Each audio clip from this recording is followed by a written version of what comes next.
300 litre போதாது என்ற முழு நேர இ-ஹெயிலிங் ஓட்டுநர்களின் கவலைகளை கருத்தில் கொண்டு அவர்களுக்கான ரான் 95 பெட்ரோல் மானிய அளவு மாதத்திற்கு 600 லிட்டராக உயர்த்தப்பட்டுள்ளது. இப்புதிய ஒதுக்கீட்டால் 53,900க்கும் மேற்பட்ட ஓட்டுநர்கள் பயனடைவர் என தரை பொது போக்குவரத்து ஆணையமான ஏபேட் கூறியது. அதே சமயம் சரவாக் மாநிலத்தில் பதிவு செய்யப்பட்ட தனியார் படகு பயனர்களும் இப்போது மானியம் பெறுநர்களின் பட்டியலில் சேர்க்கப்பட்டுள்ளனர். இதையடுத்து 1,400க்கும் மேற்பட்ட சரவாக் படகு உரிமையாளர்கள் இப்போது இதன் கீழ் வருகிறார்கள். இதற்கு முன் சபா மற்றும் மீன்வளத்துறையின் படகு பயனர்களுக்கு அது விரிவுபடுத்தப்பட்டது. தவிர புதிதாக ஓட்டுநர் உரிமம் பெற்ற 11,400 பேரும் சேர்க்கப்பட்டதன் மூலம் 16 மில்லியன் மலேசியர்கள் தற்போது பூடி 95 பெட்ரோல் மானிய திட்டத்தின் கீழ் பயனடைகின்றனர்.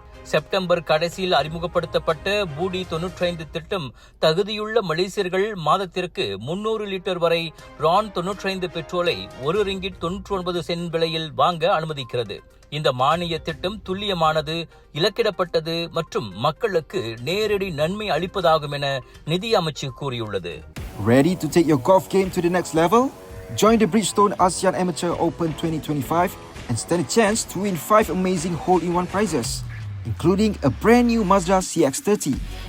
Don't miss out. Register now at bridgestoneasianamateur.com. Johor உளுத்ராமில் ஜோலான் காசே ஜோஹர் தீபாவளி சந்தையின் போது அருள்மிகு தேவ முனீஸ்வரர் ஆலய வளாகத்தில் இறைச்சி மற்றும் மீன் விற்பனை செய்யப்பட்டது வட்டார இந்துக்கள் மத்தியில் கடும் அதிருப்தியையும் கோபத்தையும் ஏற்படுத்தியுள்ளது. ஒரு கடையில் பெரிய ஆட்டிறைச்சி தொங்குவதுடன் மற்ற சில கடைகளில் மீன்களும் விற்கப்பட்டது அங்கு மாமிச வாடையை ஏற்படுத்தியதாக கூறி ஒரு பக்தர் எடுத்த வீடியோ முன்னதாக வைரலானது. ஆலய நிர்வாகத்திடம் கேட்டால் ராஜகோபுரத்திற்கு வெளியில் தான் அசைவ விற்பனை நடைபெறுவதாகவும் அது ஆலய வளாகமாக கருதப்படாது என்றும் பதில் வந்ததாம். வீடியோவை பார்த்த வலைத்தளவாசிகள் கோவில் புனிதத்தை அவமதிக்கும் செயல் அது என்றும் இந்து மரபுகளுக்கு எதிரானது என்றும் அதை கண்டித்துள்ளனர். இந்நிலையில் கோவில் நிர்வாகத்தின் சார்பில் நடந்த தவற்றுக்கு ஸ்ரீ மகா முனீஸ்வரர் தேவஸ்தானம் அறிக்கை வாயிலாக வருத்தம் தெரிவித்து மன்னிப்பும் கேட்டுள்ளது. இதே போன்ற கவனக்குறைவு எதிர்காலத்தில் நடைபெறாமல் இருக்க உரிய நடவடிக்கைகள் எடுக்கப்படும் எனவும் அது உறுதியளித்தது. இதற்கிடையில் PKR திப்ராவ் கிளை தலைவர் பிரகாஷ் மணியம் ஜுவாலான் காசே போன்ற நல்வாழ்வு திட்டங்கள் மக்களுக்கு உதவுவதற்கு என்றாலும் அவை மத மற்றும் கலாச்சார உணர்வுகளை மதிக்கும் வகையில் நடத்தப்பட வேண்டும் என்று வலியுறுத்தினார். வழிபாட்டு இடங்களுக்கு அருகில் நிகழ்ச்சிகள் நடத்தும் போது அதிகாரிகள் மற்றும் நிர்வாகத்தினர் கூடுதல் விழிப்புணர்வுடன் செயல்பட வேண்டும் என அவர் கூறினார். எதிர்காலத்தில் இது போன்ற சம்பவங்கள் நிகழ்வதை தவிர்க்க சமூக ஒற்றுமை, மத நல்லிணக்கம், பரஸ்பர மரியாதை மற்றும் பொறுப்பான சமூக கடப்பாட்டை முன்னிறுத்தி அனைவரும் கலந்துரையாடல் மூலம் தீர்வை நாட வேண்டும் என ஜோஹர் PKR வியூக இயக்குநருமான அவர் கேட்டுக்கொண்டார்.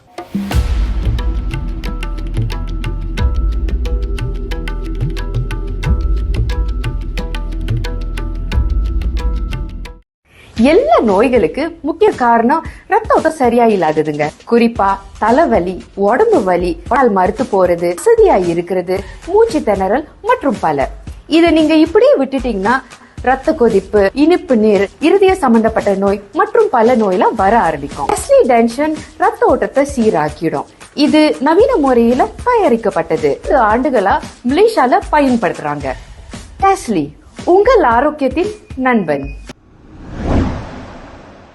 அரசாங்க பல்கலைக்கழகங்கள், பாலிடெக்னிக் மற்றும் சமூக கல்லூரிகள் தீபாவளியை முன்னிட்டு அக்டோபர் 16 முதல் 24 வரை வகுப்புகளை முழு இயங்கலை வாயிலாகவோ அல்லது ஹைபிரிட் எனப்படும் பகுதி இயங்கலை வாயிலாகவோ நடத்தலாம். இந்து மாணவர்கள் குடும்பத்துடன் வீட்டில் தீபாவளி கொண்டாட வாய்ப்பு வழங்கும் நோக்கில் இந்த முடிவு எடுக்கப்பட்டுள்ளதாக உயர்கல்வி அமைச்சு அறிவித்துள்ளது. சம்பந்தப்பட்ட துறைகளுடன் கலந்தாலோசித்த பிறகு எடுக்கப்பட்ட இந்த முடிவானது மலேசியாவின் பன்முக சமூக நல்லிணக்கத்தை பேண வேண்டிய அவசியத்தையும் வலியுறுத்துகிறது. எனினும் இந்த ஏற்பாடு கல்வி நிறுவனங்களின் பாடத்திட்ட தேவைகள் மற்றும் சூழ்நிலையை பொறுத்தது.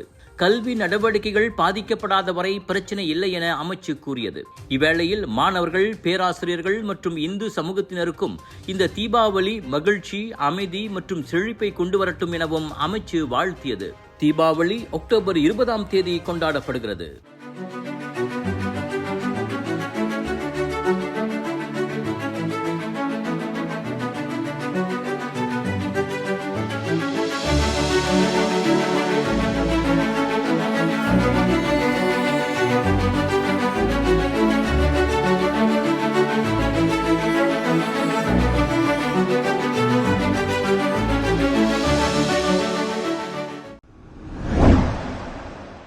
குவாலஸ்லாங்கூர் பெஸ்தாரி ஜயா தாமன் ஜாசா ஈஜோக்கில் இறைச்சி வெட்டும் கத்தியோடு ஒரு ஆடவர் வெறித்தனமாக நடந்து கொண்ட சம்பவத்தால் பெரும் பரபரப்பு ஏற்பட்டது. ஞாயிற்றுக்கிழமை மாலை 5 மணிக்கு மேல் அந்நபர் கத்தியோடு பொதுமக்களை தாக்க பாய்ந்தார். இதனால் போலீசார் வரவழைக்கப்பட்டனர். அவர்கள் வரும்போது இன்னும் வெறி அடங்காதவராய் அவ்வாடவர் கத்தி கூச்சலிட்டுக் கொண்டிருந்தார். வானில் எச்சரிக்கை விட்டு கிளப்பி ஒரு வழியாக போலீசார் அந்த நபரை கைது செய்தனர். யாருக்கும் காயம் ஏற்படவில்லை. வைரலான இச்சம்பவம் தொடர்பான விசாரணைக்காக அவர் 6 நாட்களுக்கு தடுத்து வைக்கப்பட்டுள்ளார். Perak global mega Deepavali expo 9 19 October வரை 11 நாட்களுக்கு ஷாப்பிங் கொண்டாட்டம் ஏயோன் பிக் ஃபாலின் ஈப்போவில் கலர்ஸ் ஆஃப் இந்தியா கொண்டு வருகிறது. ஒவ்வொரு நாளும் என்டர்டெயின்மெண்ட். தீபாவளிக்கென்று லட்சக்கணக்கான புத்தம் புதிய டிசைன்கள், லேட்டஸ்ட் கலெக்ஷன்ஸ் ஹாலிவுட் பாலிவுட்டில் இருந்து வந்து குவிந்திருக்கின்றன. ஹோல்சேல் விலையில் 80% வரை டிஸ்கவுண்ட். வைரல் ஃபுட் ஃபெஸ்டிவலில் ரசிக்க ருசிக்க 100க்கும் அதிகமான உணவுகள். தீபாவளி அனைத்தும் ஒரே இடத்தில் ஏயோன் பிக் ஃபாலின் ஈப்போவில் திரண்டு வாருங்கள்.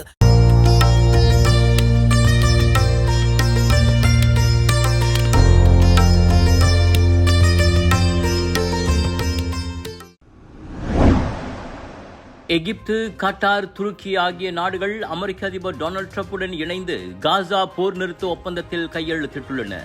இந்த வரலாற்றுப்பூர்வ நிகழ்ச்சி எகிப்தில் ஷாம் அல் ஷேக் உச்சநிலை மாநாட்டில் நடைபெற்றது. தான் முன்வைத்த அமைதி திட்டம் வெற்றி அடைந்திருப்பதால் அகமகிழ்ந்த ட்ரம்ப் மத்திய கிழக்கிற்கு இது ஒரு மகத்தான நாள் என்றும் சமாதானத்தின் புதிய தொடக்கம் என்றும் வர்ணித்தார். இந்த ஒப்பந்தத்தின் முதல் கட்டமாக ஹமாஸ் போராளி கும்பல் மீதமுள்ள இஸ்ரேல் பிணைக்கைதிகளை விடுவிக்க ஒப்புக்கொண்டுள்ளது. அதே சமயம் இஸ்ரேலும் தன் படைகளை காசாவின் பெரும்பகுதியிலிருந்து திரும்ப பெறுவதோடு கைதி பரிமாற்றமும் நடைபெறுகிறது.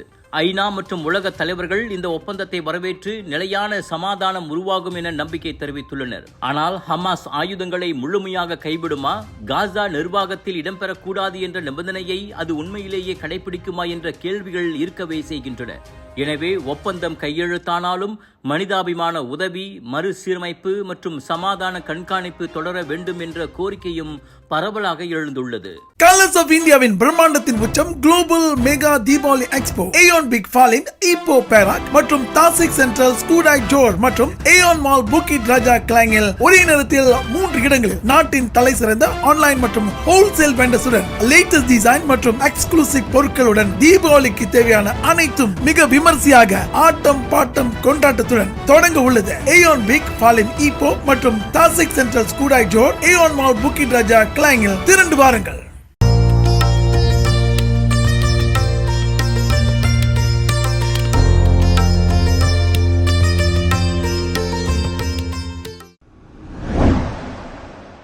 தூத்துக்குடி, சென்னை இடையே இயக்கப்பட்ட இண்டிகோ ATR விமானம் நடுவானில் பறந்து கொண்டிருந்த போது அதன் முன்பக்க கண்ணாடியில் விரிசல் ஏற்பட்டதால் நிலைமை பரபரப்பானது.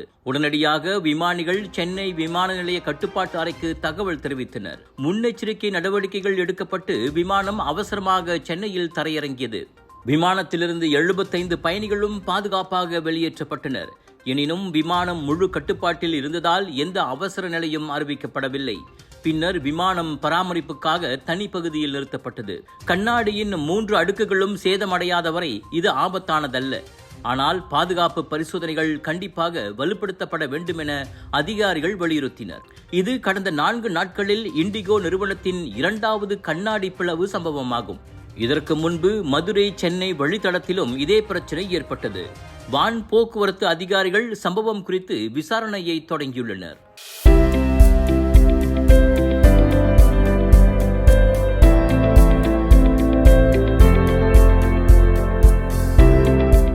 விலையோ மலிவு, செலவோ குறைவு, தரமோ உயர்வு, மனமோ நிறைவு. மக்களின் தேர்வு என்ரிகோஸ் முழு ஆடை சத்துள்ள பால்மாவு.